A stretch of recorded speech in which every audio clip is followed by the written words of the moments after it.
Hello বন্ধুরা, good morning.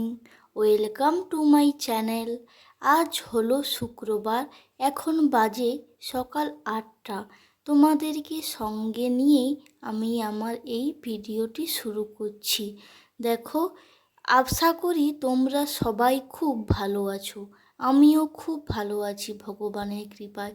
বড়দেরকে প্রণাম জানিয়ে এবং ছোটদেরকে অনেক অনেক ভালোবাসা জানাই।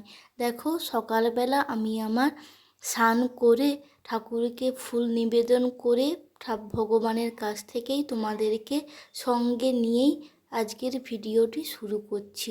ভগবানকে ফুল দিয়ে দেব, প্রণাম করে নেব। এই ফুলগুলো দেখো, এগুলো সব আমাদের গাছের ফুল। এইটাই আমার নিত্যদিনের কাজ। আশা করি সবাইয়েরই এইটি নিত্যদিনের কাজ।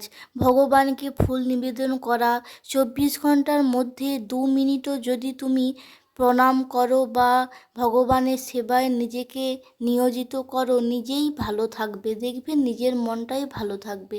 আমাদের যে গাছের ফুলগুলো হয়েছিল, দেখো জবা আমাদের গাছে 2-3 রকমের, টগর ফুল, কলকে, এইগুলো দিয়েই আমাদের নিত্য সেবা করা হয়। আমি ফুলগুলো দিয়ে নিচ্ছি, তোমরা সবাই দেখতে থাকো।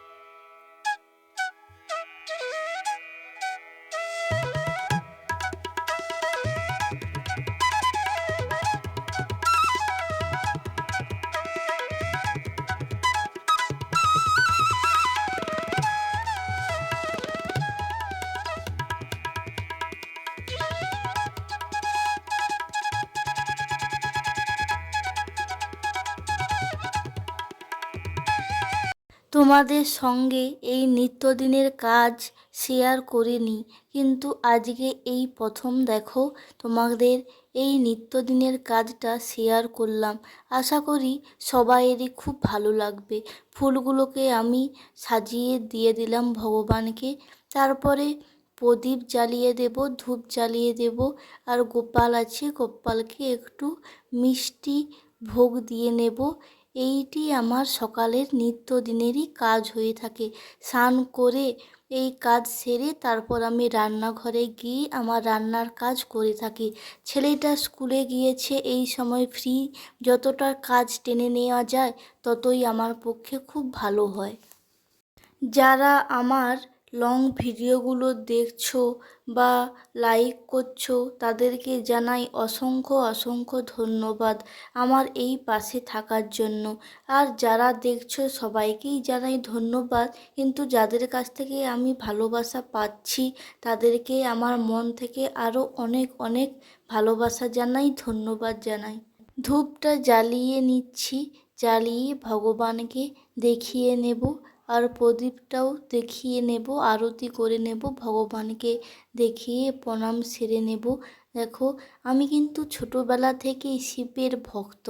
সেই শিব ঠাকুরকে ছোটোবেলা থেকেই আমি কোনো ঠাকুরকে না জল দিই, শিব ঠাকুরকে মনে মনে ডাকতাম আর প্রণাম করে নিতাম। দেখো, শিব ঠাকুরকে আমি দেখিয়ে নিচ্ছি, প্রদীপ আরতি করে নিচ্ছি। আর করে আমার ঠাকুরের প্রণামের কাজ শেষ হয়ে যাবে।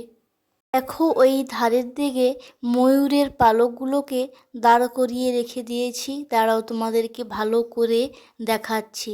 ওই যে উপরে ময়ূরের পালকটি আছে, আর মা লক্ষ্মী আছে। তো আমরা গ্রামেতেই বাস করি। ধানের শীষও দেখো ঝোলানো হয়ে আছে। ওপরে এক সাইডে পালক আছে আর ধানের শীষ দেওয়া আছে। আর কত সুন্দর লাগছে দেখো, ফুল দেওয়ার পর খুব সুন্দর দেখো লাগছে। আর এইটা দেখো, নিচে এসে আমাদের এখানেও ভগবান আছে, খুব ময়লা পড়েছিল তো ওটাও আমি পরিষ্কার করে নিয়েছি। আর এইবার দেখো, আমি রান্নাঘরে এসে আমার রান্নাঘরের কাজ শুরু করে দিয়েছি। এই নারকেলগুলো ছাড়ানো হয়েছিল, এইগুলোকে আমি কুচিয়ে নেব সরু সরু করে। আর মিক্সারে আদা রসুন পেঁয়াজ সব কুচিয়ে নিয়েছি। জল খাবারের জন্য একটু ঘুগনি বানিয়ে নেব, সেটাই তোমাদের সঙ্গে শেয়ার করছি। মশলাটা মিক্সারে দিয়ে পেস্ট করে নেব। মটর আর আলু আমি আগে থেকেই প্রেসারে সিদ্ধ করে নিয়েছিলাম, সেটা আর শেয়ার করিনি। সিদ্ধ করে নিয়েছি আর মশলাটা রেডি করে নিচ্ছি, তাহলে খুব অল্প সময়ের মধ্যেই বানানো হয়ে যাবে।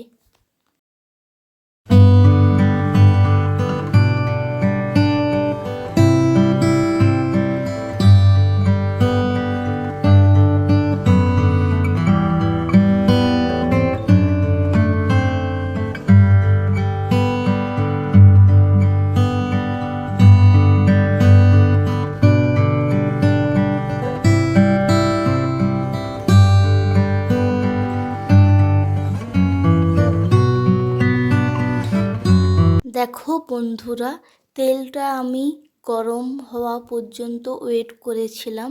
গরম হয়ে যাওয়ার পরে চিনি একটু দিয়ে নিয়েছি। আর এপাশে মিক্সারে আমি মশলাটা ভালো করে বেটে নিয়েছি। আর পেঁয়াজ আমি কিছুটা পেস্ট করেছি, আর একটা পেঁয়াজ আমি সরু সরু করে কুচিয়ে নিয়েছি। ওইগুলো ভেজে নেব আর কিছুটা পেস্ট করে দিয়েছি। চিনিটা লাল হয়ে যাওয়ার পরে পেঁয়াজটা দিয়ে নিচ্ছি, ভালো করে ভেজে নেব। এপাশে নারকেলগুলো দেখো আমি ছাল তুলে নিয়ে সরু সরু করে কুচিয়ে দেব। ঘুগনিতে দিলে বেশ মিষ্টি মিষ্টি ভাব আর টেস্ট ভালো লাগবে। তারপরে পেঁয়াজটা ভাজা হয়ে যাওয়ার পরে আমি মশলাগুলোকে একসঙ্গে কড়াইতে দিয়ে দিলাম। সমস্ত মশলা টমেটো পেঁয়াজ আদা রসুন একসঙ্গেই মিক্সিতে বেটে নিয়েছি, দিয়ে দিলাম। তারপর ভালো করে কষে নেব। আর নারকেলগুলোও আমি দিয়ে নেব ওর সঙ্গে, ভাজাও হয়ে যাবে আর খুব সুন্দর করে টেস্ট চলে আসবে। ভালো করে মশলার সঙ্গে আমি ওগুলো ভেজে নিয়েছি। তারপরে একটু লঙ্কার গুঁড়ো আর হলুদ দিয়ে নিয়েছি। মশলাটা ভালো করে কষে নেওয়ার পরে এপাশে দেখো আলুগুলোকে আমি ছাল ছাড়িয়ে সরু সরু করে ছোট ছোট কুচিয়ে নেব। আর ওই পাশে মশলা কষতে থাকছি। মশলাটা প্রায় আমার কষা হয়ে গেছে। আলুগুলোকে কুচিয়ে নিয়ে তারপরে মটর আর আলুগুলোকে মশলার সঙ্গে দিয়ে ভালো করে মশলার সঙ্গে নেড়ে জল দিয়ে নেব, ফোটা পর্যন্ত ওয়েট করব। তারপরে আমার ঘুগনি একেবারেই রেডি। যারা শেষ পর্যন্ত আমার এই ভিডিওটা দেখছো, আমার সঙ্গে আছো, তাদেরকে প্রথমে জানাই অসংখ্য ধন্যবাদ। আর যারা আমার ভিডিওগুলো পছন্দ করছো, লাইক করছো, শেষ পর্যন্ত দেখছো, যারা সাবস্ক্রাইব করছো, তাদেরকে আমার মন থেকে অসংখ্য অসংখ্য ধন্যবাদ। তোমরা সবাই ভালো থেকো, সুস্থ থেকো আর সুন্দর থেকো, এই কামনাই করি। আমার ঘুগনিটা দেখো একেবারে রেডি হয়ে গেছে। বাই।